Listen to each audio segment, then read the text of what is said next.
Сергей Казимирович, очень хочется по привычке сказать вам, поздравить вас с победой, но, к сожалению, сегодня у нас ничья. Удалось нам первыми забить, но не смогли, к сожалению, удержать счет. В чем дело?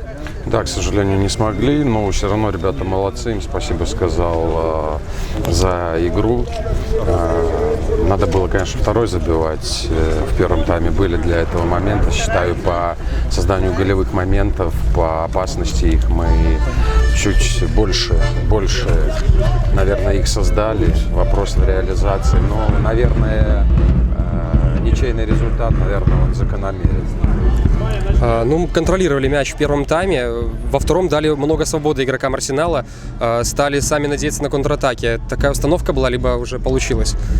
Нет, такой конкретной установки не было именно на сохранение результата. Да, мы говорили, что чтобы нам выиграть, нам не надо забивать, нам самое главное не пропустить. Здесь, наверное, больше момент психологии.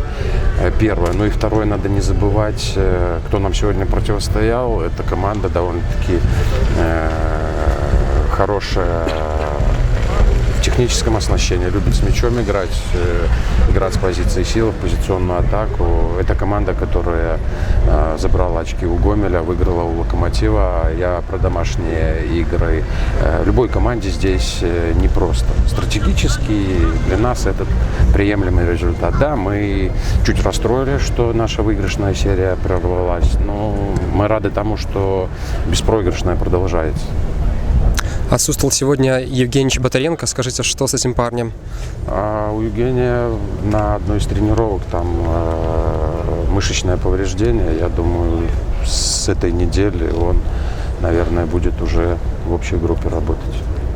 Вообще, в принципе, сегодня было немного замен, только Лисакович сначала вышел уже под конец, Константин Казаков. Почему вы так решили? Тот же Ланько находился в обойме, Рассолька. Почему они не вышли сегодня на поле? Скажем так, позиции особо все структуру держали, за исключением, наверное, первых 15 минут первого тайма, когда правый фланг наш позволял, скажем так, слишком много Арсеналу проводить атак. Здесь, может быть, замена Сергея напрашивалась, но опять же у него повреждение, голеностоп плюс синтетика, есть небольшие противопоказания, поэтому Серегу решили приберечь. И плюс тяжело в такой игре выходить. Следующий матч у нас против Ислачи. Мало того, что это важное кубковое противостояние, так еще и настоящее дерби. Что можете сказать об этой игре и, в принципе, о команде Виталия Жуковского? Настраивайтесь уже. Да, что здесь говорить? Команда высшей лиги, что здесь говорить? Команда идет в первой пятерке. У команды, как и у нас, беспроигрышная серия из 7 игр. Будет интересная игра. Готовиться будем, как обычно, как к обычной игре. Мы никого не боимся, но с уважением отнесемся к любому сопернику. Будем готовиться и будем играть. Спасибо.